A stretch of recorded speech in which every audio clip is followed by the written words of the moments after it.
রাধে রাধে সবাইকে। আজ আমি বানাবো হলো পালং শাকের ডাল।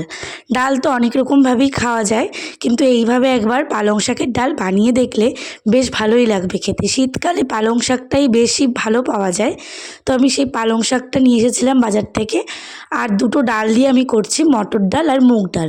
এখানে আপনারা শুধু মুগ ডাল দিয়েও করতে পারেন, যে কোনো একটা ডাল দিয়েও করতে পারেন, বা মুসুরির ডাল দিয়েও করতে পারেন।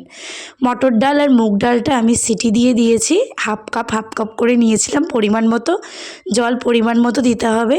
তারপর যেই ডালটা সিদ্ধ করে রেখেছিলাম, ডালটা সিদ্ধ করে তারপর ফোড়নে আমি একবারে দিয়েছি হলো শুকনো লঙ্কা আর কিছুটা জিরে আর পাঁচফোড়ন দিয়ে নাড়াচাড়া করে যে ঘোটানো ডালটা, সিদ্ধ করা ডালটা দিয়ে অল্প অল্প জল দিয়ে ভালোভাবে আগে আমি জাল দিয়ে নিয়েছি। মানে আমি যে ডালটা দিয়েছিলাম সেই ডালটা একবার আমি ওর মধ্যে কোনো জল না দিয়ে আগে ডালটা ভালোভাবে একটুখানি ফুটিয়ে নিয়েছি। তারপর একটু একটু জল দিয়ে আমি ডালটা ফুটিয়ে নিয়েছি।